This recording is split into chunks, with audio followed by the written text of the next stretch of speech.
नमस्कार साथियों, विद्यार्थियों, शिक्षकों एवं पालकों। CBSE curriculum class 10th 2020-21 series का यह चौथा वीडियो होने जा रहा है, जिसमें हम बात करेंगे सोशल साइंस 087 की। इसके पहले हम English language and literature, mathematics standard and basic और साइंस की बात कर चुके हैं। इस वीडियो में हम रेशनलाइज करिकुलम की बात करेंगे, क्वेश्चन पेपर डिजाइन की बात करेंगे, बुक्स की बात करेंगे, क्वेश्चन पेपर ब्लूप्रिंट की एनालिसिस करेंगे, इंटरनल चॉइसेस के बारे में भी देखेंगे कि हैं या नहीं है। तो चलिए बात करते हैं social science 087 for class 10th of CBSE for the session 2020 and 21। Books की बात करें तो 4 बुक्स जो यहां पर ऊपर दी हुई हैं, ये मैंडेटरी बुक्स हैं, कंपलसरी बुक्स हैं, इनको पढ़ना ही पढ़ना है। पहली बुक हिस्ट्री से है, दूसरी ज्योग्राफी है, तीसरी पॉलिटिकल साइंस है, चौथी इकोनॉमिक्स है। और ये जो 5वीं बुक है, इस बुक को भी अगर आप पढ़ लें तो बहुत अच्छा होगा। डिजास्टर मैनेजमेंट पर ये किताब है, पार्ट 3, लाइफ में बहुत यूजफुल रहने वाली किताब है, इसको पढ़ना चाहिए। बाकी पहली 4 तो आपको पढ़नी ही पढ़नी है।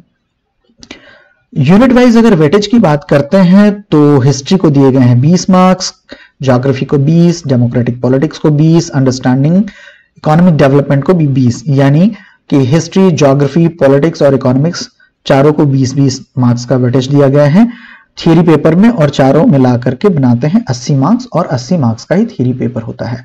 अगर पीरियड्स अलॉटमेंट की बात करें तो सबसे ज्यादा हिस्ट्री को दिए गए हैं 46, नंबर 2 पर दिए गए हैं इकोनॉमिक्स को 44, नंबर 3 पर ज्योग्राफी को दिए गए हैं, और नंबर 4 पर है पॉलिटिक्स, यानी पॉलिटिक्स को सीबीएसई भी सबसे कम महत्व देता है, और हम लोग भी अपने चारों तरफ देखते हैं कि पॉलिटिक्स क्या है। सो ये नंबर ऑफ पीरियड्स, ये मार्क्स का वेटेज। क्वेश्चन पेपर आपका होगा थियरी का 3 घंटे का, जिसको आपको लिखना ही लिखना होगा। रैशनलाइज्ड करिकुलम की बात करें तो यूनिट 1 की बात करें, वहां पर 2 सेक्शंस हैं। पहला है इवेंट्स एंड प्रोसेसेस, जिसमें rise of nationalism in Europe की बात करेंगे, यूरोप के इतिहास के बारे में पढ़ेंगे, French revolution, idea of nation, making of nationalism in Europe, और इंपॉर्टेंटली एज ऑफ रेवोल्यूशंस की बात करेंगे 1830 से 1848, उसको पढ़ना है। Making of Germany and Italy, these two have been very prominent role-playing nations in the history of Europe, तो इनको विशेष तौर पर पढ़ना है। Visualizing the nation, nationalism and imperialism की भी बात करेंगे, उसको भी पढ़ना है। फिर जब इंडिया की तरफ आ जाते हैं तो we have to study First World War, खिलाफत and non-cooperation movements, different strands within the movement, किसी भी मूवमेंट में जो अलग अलग धड़े हो जाते हैं उनके बारे में पढ़ेंगे। Civil disobedience, sense of collective belonging, तो ये हो गया सेक्शन 1। सेक्शन 2 की बात करते हैं तो यहां पर समझने वाली बात है, ये 2 चैप्टर्स हैं यहां पर, the making of a global world और द एज ऑफ इंडस्ट्रियलाइजेशन। इनको पूरी तरीके से रिटन पेपर से रिमूव कर दिया गया है। इसको ध्यान देकर के देखेंगे, इसको रिटन पेपर से रिमूव कर दिया गया है, इन दोनों ही चैप्टर्स को। लेकिन इन दोनों में से कोई एक, यानी 1 आउट ऑफ 2 को आपके टीचर सेलेक्ट कर सकते हैं, और सेलेक्ट किए हुए चैप्टर से पीरियोडिक असेसमेंट में क्वेश्चंस पूछ सकते हैं। राइट, मुझे लगता है समझ में आ गया होगा। इसको फाइनल थियरी के पेपर में नहीं इंक्लूड किया गया है, वहां पर इससे क्वेश्चंस नहीं आएंगे, लेकिन दोनों में से किसी एक को सेलेक्ट करके आपके टीचर्स पीरियोडिक असेसमेंट में क्वेश्चंस पूछ सकते हैं। Deleted chapter number 3, chapter number 4, ठीक है, लेकिन दोनों में से किसी एक को सेलेक्ट करके पीरियोडिक असेसमेंट में पूछा जा सकता है, और थियरी का जो रिटन पेपर होगा उसमें कोई भी सवाल इन दोनों चैप्टर से नहीं आएंगे। और अगर बात करें सेक्शन 3 की, तो उसमें print culture and the modern world है, इस चैप्टर को पूरी तरीके से रिमूव कर दिया गया है, इसको हटा दिया गया है सिलेबस से। कंटेम्परेरी इंडिया की बात करें, ज्योग्राफी में आ जाते हैं, तो यहां पर भी हम देखते हैं कि रिसोर्सेज एंड डेवलपमेंट और एग्रीकल्चर आपके कोर्स में पूरी तरीके से है। क्या क्या पढ़ना है? Types of resources, development of resources, resource planning which is very much important, land resources, land utilisation, land use pattern in India, land degradation and conservation measures, soil as a resource, अन्नदायिनी, classification of soils, soil erosion and soil conservation, मृदा का क्षरण और मृदा का संरक्षण। Water resources की बात करें तो इस चैप्टर से थ्योरेटिकल क्वेश्चन नहीं आएगा। क्या होगा? थ्योरेटिकल क्वेश्चन जो है वो नहीं आएगा, लेकिन मैप आइटम्स यहां से आएंगे। यानी जो आपका क्वेश्चन नंबर 32 आएगा थियरी पेपर का, उसमें मैप आइटम्स दिए जा सकते हैं वाटर रिसोर्सेज से, तो उस नजरिए से इस पर ध्यान देने की जरूरत है। एग्रीकल्चर की बात करें तो आएगा थियरी पेपर में types of farming, cropping pattern, major crops, technological and industrial reforms, जिसकी वजह से उपज काफी ज्यादा बढ़ गई है और किसान आंदोलन तक की नौबत आ गई है आज की डेट में। अगर आप देखें तो कि प्रोडक्शन अच्छा हो रहा है लेकिन खरीदने वाले नहीं मौजूद हैं। Impact of globalisation on agriculture, वैश्वीकरण का कृषि पर क्या प्रभाव पड़ा है उसको पढ़ना है। और अगर मिनरल्स की बात करें तो यहां एक बार फिर इससे थियोरेटिकल पेपर में किसी भी तरीके का कोई भी क्वेश्चन नहीं आएगा अदर देन क्वेश्चन नंबर 32 में मैप आइटम्स दिए जा सकते हैं आपको रिप्रेजेंट करने के लिए। So question number 32, right?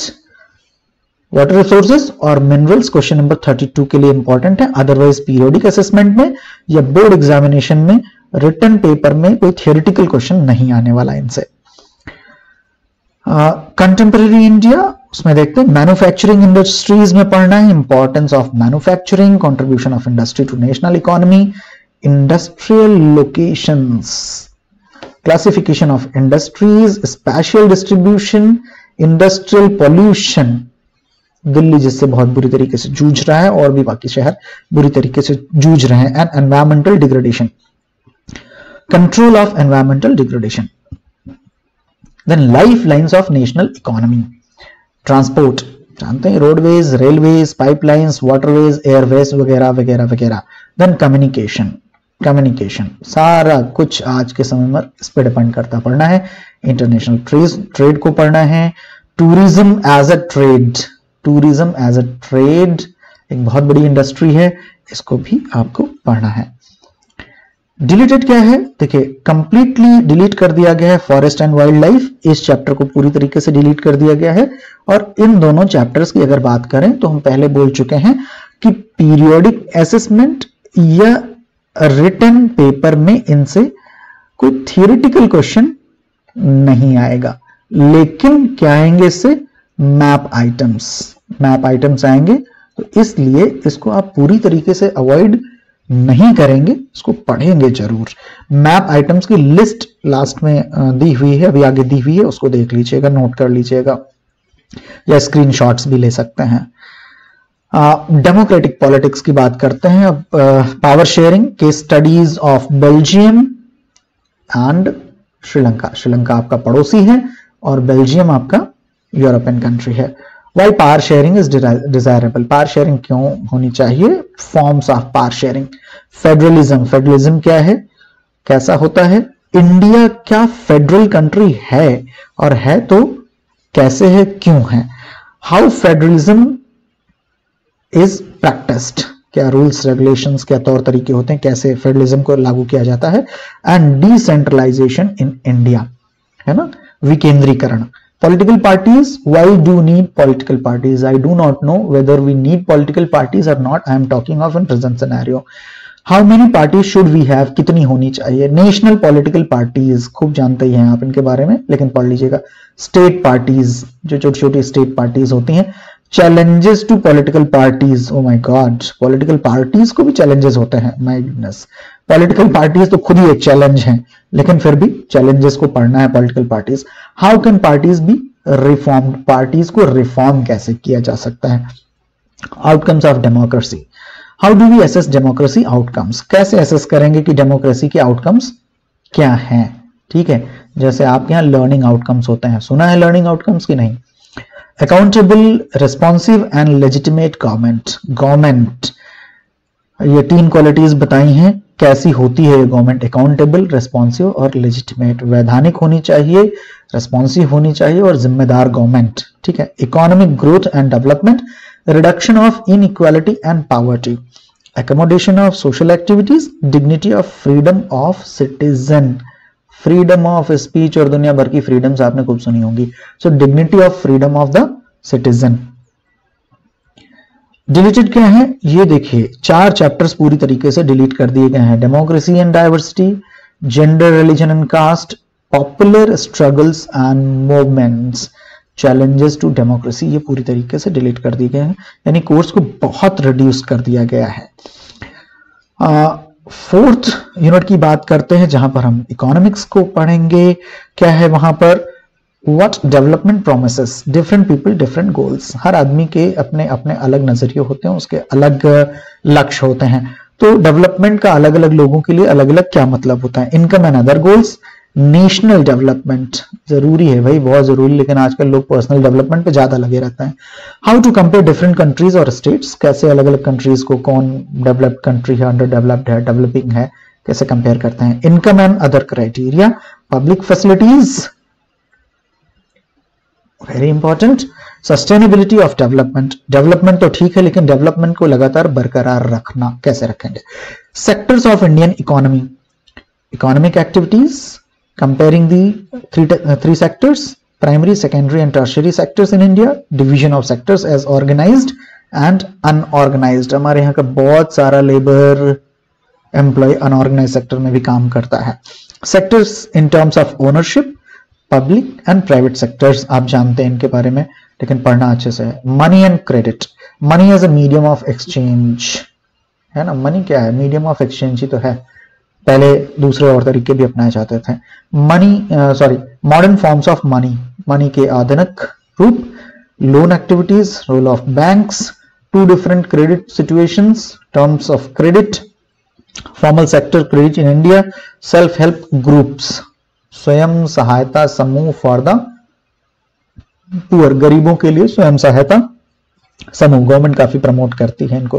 Production across countries, interlinking production across countries, अलग अलग देशों के प्रोडक्शन को आपस में लिंक करना। Foreign trade and integration of markets, what is globalisation, वैश्वीकरण, factors that have enabled globalisation, world trade organisation WTO, impact of globalisation on India, India पर वैश्वीकरण का क्या प्रभाव पड़ा है, and the struggle for fair globalisation. देखिए इसका मतलब है कि हर जगह अनफेयर होता है, so struggle for fair globalization. अब आप ये जान लीजिए कि ये यूनिट ऐसी यूनिट है जिसमें से कुछ भी डिलीट नहीं किया गया है, nothing has been deleted, you have to study everything.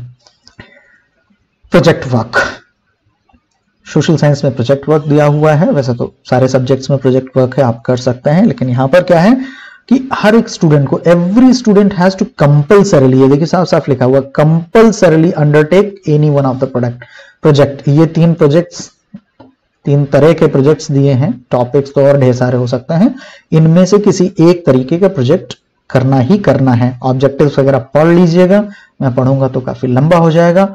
और इसको एसेस करने का तरीका क्या है, जो मार्किंग स्कीम होगी इसकी, वो है कंटेंट एक्यूरेसी, ओरिजिनलिटी और एंड एनालिसिस पर आपको 2 मार्क्स में असेस किया जाएगा, प्रेजेंटेशन एंड क्रिएटिविटी में 2 मार्क्स और वाइवा वोसी में 2 मार्क्स। अब देख लीजिए ये क्या होगा, आपका इंटरनल असेसमेंट का पार्ट होगा।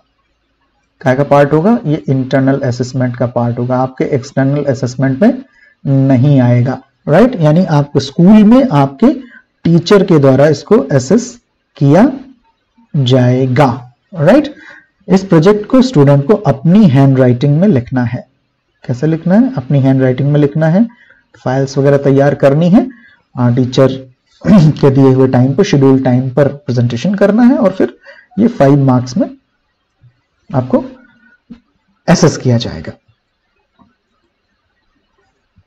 अब आ जाते हैं इसके बाद मैप वर्क पर। सिलेबस में क्या क्या है? हिस्ट्री की अगर बात करें तो नेशनलिज्म इन इंडिया से हम लेते हैं क्या, लोकेट भी करना हो सकता है, लेबल और आइडेंटिफाई भी करना हो सकता है।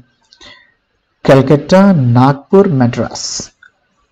Important centres of Indian national movement, Champaran जहां पर इंडिगो मूवमेंट स्टार्ट हुआ था, खेड़ा पीजेंट सत्याग्रह, अहमदाबाद कॉटन मिल वर्कर सत्याग्रह, अमृतसर में जालियांवाला बाग, चौरी चौरा में calling of the non cooperation movement, Dandi में civil disobedience movement.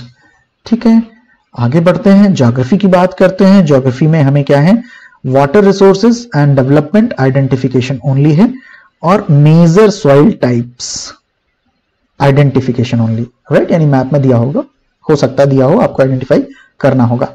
Water resources की बात करें तो क्या करना होगा, लोकेटिंग एंड लेबलिंग, लोकेट करके आपको बताना होगा कौन कौन से दिए हैं, डैम्स दिए हैं, Salal dam, Bhakra Nangal dam, Tehri dam, Rana Pratap Sagar dam, Sardar Sarovar dam, Hirakud dam, Nagarjuna Sagar and Tungabhadra. कितने हो गए, 8। देख लीजिएगा ये कहां कहां मिलते हैं, तैयार कर लीजिएगा। एग्रीकल्चर की बात करें तो major areas of rice and wheat, largest major producer states of sugar cane, tea, coffee, rubber, cotton and jute. ठीक है, ये तैयार करिए। मिनरल्स एंड एनर्जी रिसोर्सेज की बात करें तो वहां पर हमें पावर प्लांट्स को लोकेट या लेबल करने के लिए कहा जा सकता है।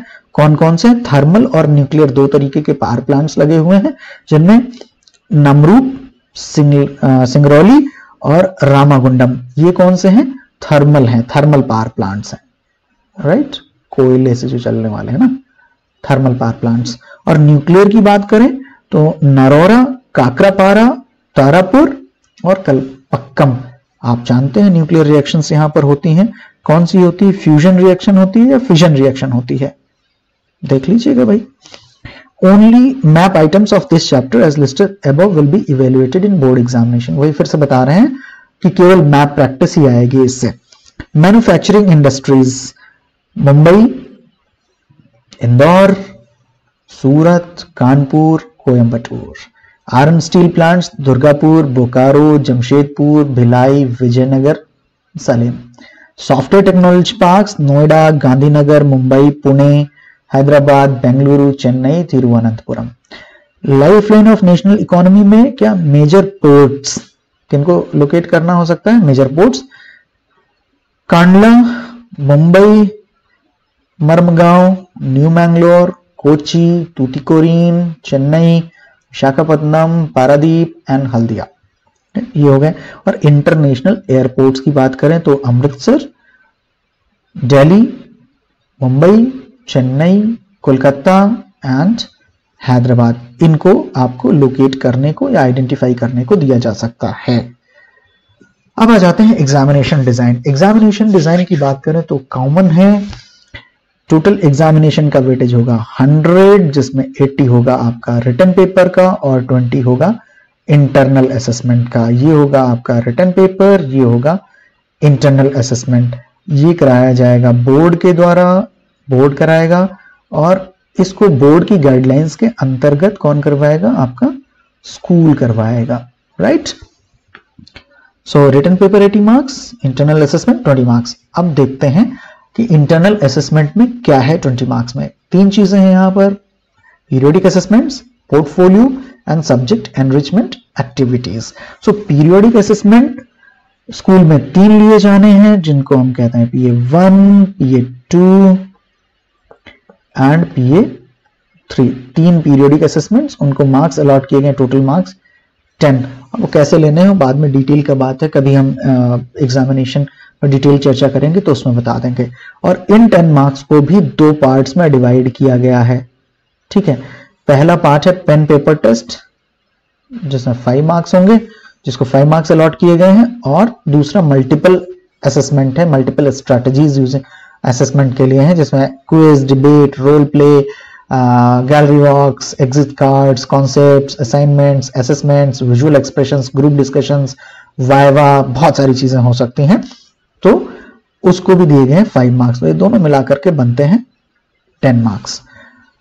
ये 20 में से 10 तो ये हो गए। पोर्टफोलियो को दिए गए हैं 5 मार्क्स। पोर्टफोलियो पे काफी कंफ्यूजन रहता है लोगों को, यहां पर दिया गया है पोर्टफोलियो में काफी सारी चीजें इंक्लूड होती हैं, class work and assignments, student ने कोई बहुत अच्छा काम किया है सबसे अलग हट करके तो उसके रिकॉर्ड मेंटेन होंगे, reflections, narrations and generals student ने अगर किया हुआ है तो उनके मार्क्स करने चाहिए। Achievements of the student in the subject throughout the year, subject में throughout the year performance कैसी रही है, participation of the student in different activities like heritage India quiz, other quizzes, elocutions और whatever. इसके अलावा एक चीज और यहां पर छूट जाती है, अटेंडेंस, स्टूडेंट की attendance, right, belongingness towards the institution, cleanliness, neat habits, well behaved, बहुत सारी चीजें स्टूडेंट पोर्टफोलियो में आ जाती हैं, उनका सबका रिकॉर्ड मेंटेन करना होता है। ये हो गए 5 मार्क्स और बाकी बचे मार्क्स जाते हैं 5 किसको, सब्जेक्ट इनरिचमेंट एक्टिविटी, जिसमें आपको प्रोजेक्ट वर्क करना है, जिस पर हमने अभी पीछे चर्चा करी थी। तो ये हो गया इसको 10, इसको 5 और इसको 5 और तीनों को मिला करके कितने हो गए 20 मार्क्स। तो ये हो गया आपका internal assessment, right. External paper design की बात कर लेते हैं, बोर्ड पेपर का डिजाइन कैसा होगा। तो यहां पर देखने की बात है कि ये जो हम remembering, understanding, applying, formulating, analyzing, evaluating and creating देख रहे हैं, ये किसका पार्ट है, ये पार्ट है ब्लूम्स टैक्सोनॉमी के। बच्चों ने तो नहीं पढ़ी होगी ब्लूम्स टैक्सोनॉमी, बट मैं उम्मीद करता हूं कि सारे टीचर्स ने ब्लूम्स टैक्सोनॉमी पढ़ी होगी, स्पेशली बीएड में आपके कोर्स होता है ये। सो रिमेंबरिंग और अंडरस्टैंडिंग से कितने क्वेश्चंस आने हैं, 28 मार्क्स के क्वेश्चंस आने हैं। उसमें क्या होगा, फैक्ट्स, टर्म्स, बेसिक कॉन्सेप्ट्स, उनके answers, demonstrating understanding of facts, ideas by organizing, translating, interpreting, giving descriptions and stating main ideas. इसका वेटेज है 80 में 35%, 28 नंबर है ना। Applying, solving problems to new situations by applying acquired knowledge, जो आपने अपनी classes में अपनी बुक्स के थ्रू, टीचर के थ्रू एक्वायर्ड नॉलेज इकट्ठा किया है, फैक्ट्स इकट्ठे किए हैं और जो टेक्निक्स सीखी हैं उनका एप्लीकेशन करके दी गई सिचुएशन पर अप्लाई करना है और अप्लाई करके प्रॉब्लम को सॉल्व करना है। सो प्रॉब्लम सॉल्विंग से आपको मिलेंगे 15 यानी 18.75%। फिर formulating, analyzing, evaluating and creating, यहां पर आपको क्या करना होगा, examining and breaking information into parts, को इंफॉर्मेशन दी है तो छोटे छोटे टुकड़ों में डिवाइड करना और उसके मोटिव को पहचानना या वो इंफॉर्मेशन क्यों दी गई उसके कारण को पहचानना, इन्फेरेंसेस क्रिएट करना यानी कुछ निष्कर्ष निकालना उससे, उनके एविडेंसेस, निष्कर्ष आपने कैसे निकाले उसके एविडेंस एंड प्रूफ ढूंढने हैं, और presenting and defending opinions by making judgements about information, जो इंफॉर्मेशन आपको दी गई है उसके बारे में अपना ओपिनियन रखना, और अगर आपने अपना ओपिनियन रखा है या अपना जजमेंट दिया है तो उसको सपोर्ट करना बाय प्रूफ, उसको वैलिडेट करना। This is something which requires more skills.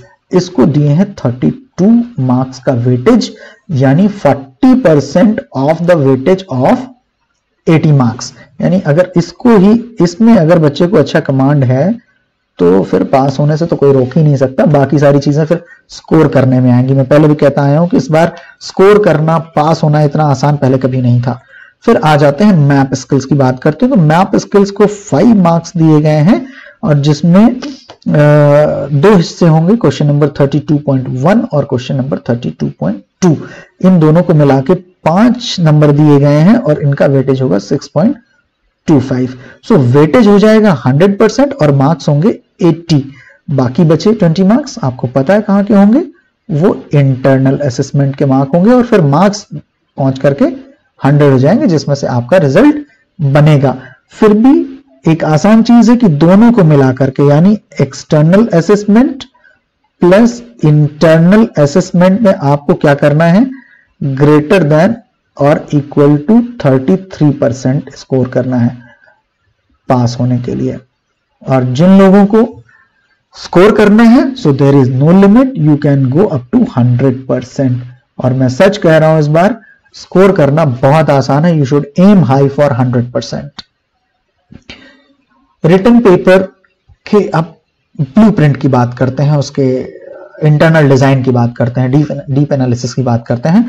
So 80 marks का पेपर होगा और क्वेश्चंस आएंगे 32, ठीक है। और बहुत सिस्टमेटिकली डिजाइन किया है सोशल साइंस के पेपर को। अभी तक हमने जितने पेपर देखे, चाहे वो इंग्लिश का हो या साइंस का रहा हो या मैथमेटिक्स का रहा हो, this one is the best paper.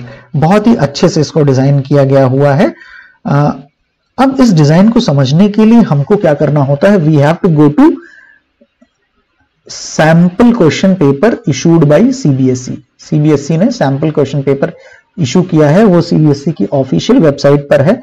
मैं यहां लिख देता हूं www.cbsc.nic.in, राइट, ये सीबीएसई है ना।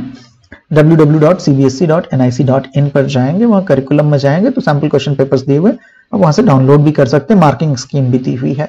सो इन सोशल साइंसेस इसको डिवाइड किया इन्होंने 5 सेक्शंस में, 5 सेक्शन में डिवाइड किया है। और पहले सेक्शन में होंगे क्वेश्चन नंबर 1 से 16 और सारे ऑब्जेक्टिव क्वेश्चंस होंगे। These will B objective questions of 1 marks each, ठीक है। तो ये कितना हो जाएगा, ये हो जाएगा आपका 16 नंबर का। सेक्शन बी की बात करें तो 17 से 22, 17 to 22 question number, and these questions will carry 3 marks each and these will B 6 questions, ठीक है। यहां पर 6 क्वेश्चन होंगे और 3-3 नंबर के, तो कितना हो जाएगा 18 marks, right. These will be short answer type questions. Section C की बात करते हैं। So questions 23 to 26 you will be having 4 questions of 4 marks each. इसके बारे में हम थोड़ा सा आगे और डिटेल करेंगे, या सभी के बारे में डिटेल करेंगे। ये हो जाएगा आपका 16 मार्क्स का। और फिर सेक्शन डी की बात करते हैं तो question number 27 to 31 5 questions 25 marks. And then section E, जहां पर आपको मैप बेस्ड क्वेश्चन दिया होगा और 2 questions, 2 map questions will be from history, ये हिस्ट्री से होंगे। और ये क्वेश्चन नंबर होगा 32.1 और ये 3 होंगे कहां से, ज्योग्राफी से। ये होगा क्वेश्चन नंबर 32.2 और ये होंगे 5, ठीक है। और ये सब मिलाकर के आप जोड़ लीजिए, कितने बना देते हैं, 80 बना देते हैं, right.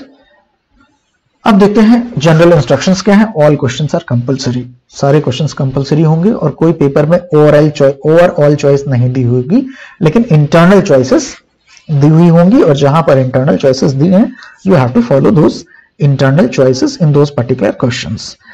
In addition to this, separate instructions are given with each section and questions wherever necessary. तो सबसे पहले तो आप क्वेश्चन पेपर में सारी इंस्ट्रक्शंस को पढ़ेंगे and then you will have to read the instructions given with each of the questions, है ना, उसमें चूक नहीं करना है। अब देखते हैं सेक्शन वाइज क्वेश्चंस कैसे आएंगे। अगर हम क्वेश्चन नंबर 1 to 16 की बात करें, so these will be all objective type questions, ठीक है। इसमें आपको ऑब्जेक्टिव टाइप क्वेश्चंस दिए होंगे एंड यहां पर आपको मल्टीपल चॉइसेस भी दी हुई होंगी, राइट। यहां पर आपको 4 चॉइसेस दी होंगी, उनमें से एक सही का सिलेक्शन करना होगा। बड़ा आसान सा रहता है इसमें, ठीक है। तो you will have to select 1 correct answer from the given 4 answers. कितने मार्क्स के, 16 marks, 16 into 1 16 marks. Question number 17 to 22, that is section B. These will be short answer type questions and would be answered not more than 80 words and these will carry 3 marks each, ठीक है। ये short answer type questions होंगे, they will be carrying 3 marks each and should not exceed 80 words limit in answers. ये हो जाएगा आपका 18 marks.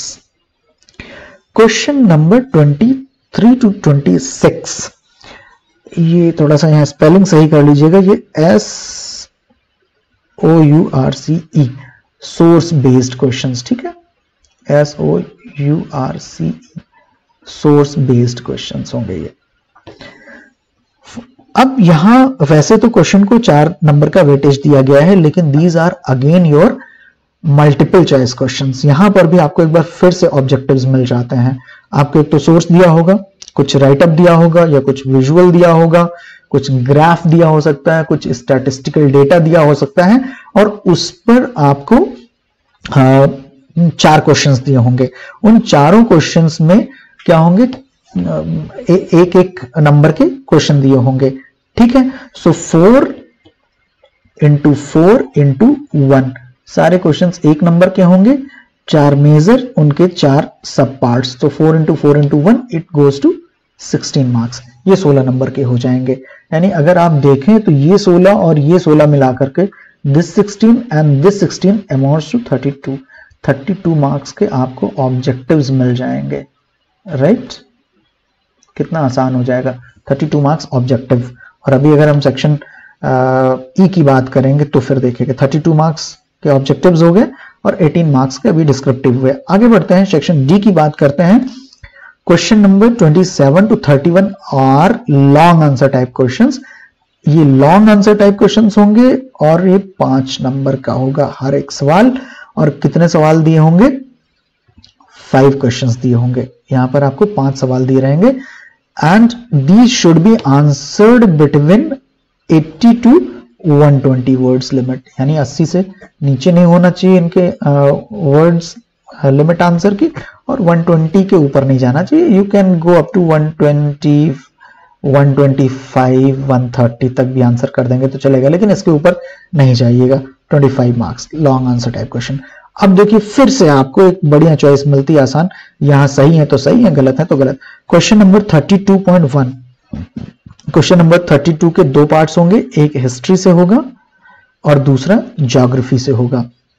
2 historical places दी हुई होंगी आपको आइडेंटिफाई करने के लिए या वहां लेबल करने के लिए, और 3 ज्योग्राफिकल लोकेशंस दी हुई होंगी।